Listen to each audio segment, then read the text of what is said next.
Good morning friends, मैं doctor Sunil Sharma आपका अपने इस यूट्यूब चैनल पर स्वागत करती हूँ। फ्रेंड्स, मैं आपके साथ आज एक नया टॉपिक फिटनेस के लिए शेयर करती हूँ। मेरा आज का टॉपिक रहेगा गट हेल्थ हमारे बाकी सिस्टम से कैसे सामंजस्य बिठाती है। फ्रेंड्स, कोई भी हमारा डिजीज़ ऐसा नहीं है जिसमें हमारी गट हेल्थ कंट्रोल जिससे नहीं करती। अगर हमारी गट ठीक है तो हमारे सारे सिस्टम जो है वो ठीक से चलते हैं। हमारे आयुर्वेद ने भी ये माना है कि अगर आपका पेट ठीक रहता है तो आपको कोई बीमारी नहीं होती। वो तो हर चीज़ का, इवन फीवर को भी पेट से रिलेटेड मानते हैं कि जब आपके पेट में आम होगा, आम मीन्स अपक्व भोजन होगा, तभी आपको कोई भी बीमारी होगी। तो वो हमारा जो नॉर्मल बुखार है उसका ट्रीटमेंट भी वो उपवास से करते हैं कि जब हमारे अंदर जो इम्प्योरिटीज़ हैं वो ठीक होंगी तो फीवर अपने आप उतर जाएगा। तो फ्रेंड्स, हमारी मॉडर्न साइंस ने भी ये सिद्ध करा है कि हमारे सारे सिस्टम जो हैं वो गट हेल्थ के साथ रिलेटेड हैं। आइए देखते हैं कैसे। जब तक हमारी गट हेल्थ ठीक है हमें कोई प्रॉब्लम नहीं होती। जब हमारा गट हेल्थ डिस्टर्ब होती है तो हमें गैस, ब्लोटिंग, इंडाइजेशन, आपको एसिडिक रिफ्लक्स, कभी कॉन्स्टिपेशन, कभी loose motion, irritation, stomach pain, बहुत सारी चीज़ें जो हैं वो आपको होती हैं। उसके बाद बात करती हूँ मैं इम्यूनिटी की। गट हेल्थ हमारी इम्यूनिटी का बहुत ध्यान रखता है। हमें बाकायदा जो हॉस्पिटल में लोग काम करते हैं उन्हें पहले ट्रेनिंग दी जाती है कि कभी भी आप हॉस्पिटल में खाली पेट ना आएँ, क्योंकि अगर आप खाली पेट जाएंगे वहाँ आपकी इम्यूनिटी लो होगी तो आप वहाँ से बहुत सारी चीज़ें पकड़ लेंगे। तो इस तरीके से हमारी गट हेल्थ जो है वो हमारी इम्यूनिटी को भी कंट्रोल करती है। उसके बाद फ्रेंड्स, मैं बात करती हूँ आपकी एलर्जीज़ की, स्किन एलर्जीज़ की। हमारी जो गट हेल्थ है वो हमारे स्किन एलर्जीज़ के लिए भी रिस्पॉन्सिबल है। अगर हमारी गट हेल्थ ख़राब होगी, हमारे जो प्रोबायोटिक्स हैं वो गुड बैक्टीरिया कम होंगे और बैड बैक्टीरिया ज़्यादा होंगे तो ये हमारे स्किन की एलर्जीज़ में भी पार्ट प्ले करते हैं। तो फ्रेंड्स, हमें अपनी गट हेल्थ को ठीक रखना है। और उसके बाद बात करती हूँ मैं अनआइडेंटिफाइड अगर वेट लॉस हो रहा है कि आपने कुछ नहीं किया, आपने कोई मेहनत नहीं करी, ना आपने डाइट डेफिशिएट करी, ना आपने एक्सरसाइज करी, फिर भी आपका वेट अगर ड्रामेटिकली अलग हो रहा है, आपका वेट लॉस हो रहा है, तो आपको एक बार अपनी गट हेल्थ के बारे में सोचना चाहिए। जब हमारे बैड बैक्टीरिया ज़्यादा हो जाते हैं और गुड बैक्टीरिया डाउन हो जाते हैं तो हमारे न्यूट्रिएंट जो हैं वो प्रॉपरली एब्जॉर्ब नहीं होते और हमें वेट लॉस होता है। और अगर वो हमारे उसमें इंसुलिन रेजिस्टेंट भी हमारी गट हेल्थ की ही प्रॉब्लम है। अगर इंसुलिन रेजिस्टेंट होती है तो आपका इंसुलिन रेजिस्टेंट जो है वो फैट को इंक्रीज़ करती है, तो हमारा फैट जो है वो बढ़ता है, ओबेसिटी आती है जो कि हमारी फिटनेस जर्नी में ख़राब करती है। तो इसलिए फ्रेंड्स, जो हमारी गट हेल्थ है वो हमारी फिटनेस में भी रोल प्ले करती है। उसके बाद बात करती हूँ मैं नींद की।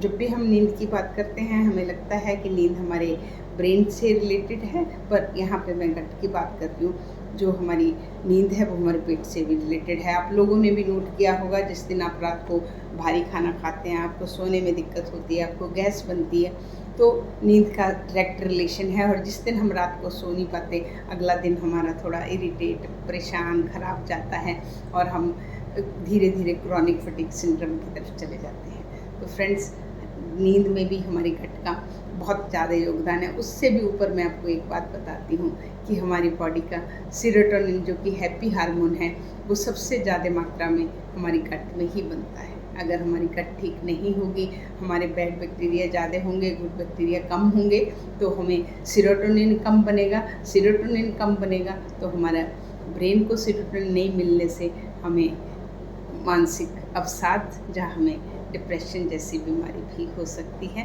तो ये जिससे हमारा चला था कि हमारी गट हेल्थ जो है वो हमारे ब्रेन को भी कंट्रोल करती है। न्यूट्रिएंट फ्रेंड्स यहीं से मिलेंगे हमें। उसके बाद बात करती हूँ मैं एलर्जीज़ की। Friend, allergy and food intolerance. Allergy होती है, आपने कोई फूड खाया, उसके बाद आपको वॉमिटिंग हुई, आपको स्किन एलर्जी हुई, आपको कुछ भी हुआ, आपने सिद्ध कर लिया कि इससे मुझे एलर्जी है, मैं नहीं खाऊंगी। यहाँ पे मैं आपको फूड इंटॉलरेंस की बताती हूँ। फूड इंटॉलरेंस होता है हमारी बॉडी उस फूड को टॉलरेट नहीं कर पा रही। क्यों नहीं कर पा रही? उसकी 2 वजह हैं। नंबर 1, हमारे गुड बैक्टीरिया कम हो गए, बैड बैक्टीरिया ज़्यादा हैं। नंबर 2, उस प्रॉपर जो पर्टिकुलर फूड है उसको डाइजेस्ट करने के लिए जो एंजाइम हमारी बॉडी में चाहिए वो नहीं है। जैसे कि आपने लैक्टोज इंटॉलरेंस सुना होगा, मतलब दूध और दूध से बने हुए पदार्थों की इंटॉलरेंस। वो इसलिए होती है कि जिस पर्सन को वो होती है उसके ब्लड में, उसकी बॉडी में लैक्टेज नाम का एंजाइम जो लैक्टोज को डाइजेस्ट करने के लिए चाहिए वो नहीं होता।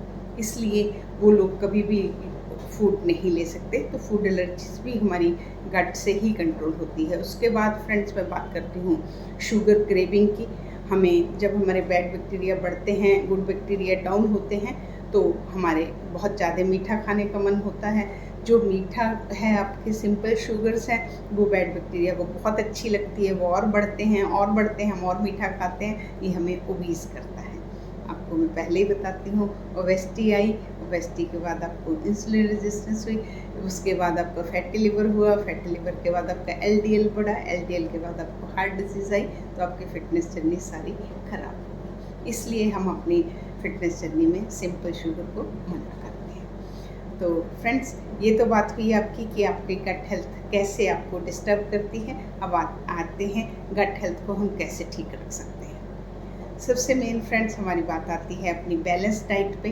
आप अपनी डाइट को प्रॉपरली, आप प्रॉपर आपका लो कार्बोहाइड्रेट और उसमें अपने प्रोटीन, फाइबर एंड अपने गुड फैट्स ऐड करें।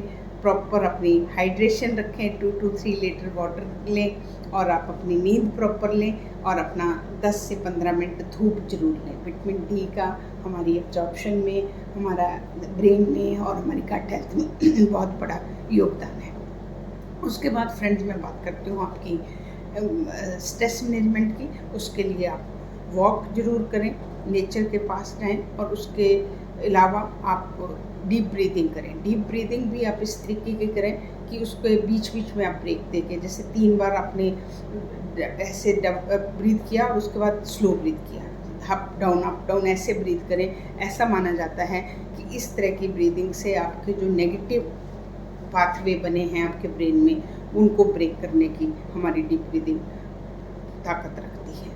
तो फ्रेंड्स, आप डीप ब्रीदिंग करें, आप योगा करें, मेडिटेशन करें। और उससे भी आगे मैं आपको एक नई बात बताती हूँ। आप एज के किसी भी पड़ाव में हो, आप कुछ नया सीखना ना छोड़ें, क्योंकि जो हमारे उम्र के साथ, आप जानते हैं हमें कोई बीमारी नहीं होती, बट एक उम्र के साथ भी हमें मानसिक अवसाद होता है। वो जो होता है वो हमारा सिस्टम जो है वो डिक्लाइन हो रहा है। उसको हमने कैसे उसको एक्टिव रखना है, उसके लिए हमें लर्निंग करनी होगी, क्योंकि लर्निंग जो है वो हमें इंडिपेंडेंस की ओर लेके जाती है, मुश्किल होती है। तो आप कुछ भी सीखें, नया सीखेंगे तो हमारे एज के साथ जो हमारे एजिंग के हमारे पाथवे थोड़े सुस्त हो रहे हैं, थोड़े उसमें नेगेटिव बन रहे हैं ब्रेन में, तो उसमें नई जो चीज़ें हम सीखते हैं, आप ड्राइविंग सीखें, आप कुकिंग सीखें, आप अपना संगीत सीखें, डांस सीखें, कुछ भी सीखें, तो उससे वो पाथवे ब्रेक होने का सबसे बढ़िया चीज़ है। तो इस तरह से फ्रेंड्स, आप अपना बॉडी के सिस्टम को, अपनी गट हेल्थ को अच्छा रखें। बैलेंस डाइट से, अच्छे सोने से, खाने से, मतलब है ये लाइफस्टाइल मैनेजमेंट ही, उसी से हमारी गट हेल्थ ठीक रहती है। तो आप ज़्यादा से ज़्यादा इसको शेयर करें और मेरे साथ जुड़े रहें। मैं इसी तरह के आपके लिए फ़िटनेस के टॉपिक लेके आती रहूँगी। नमस्कार।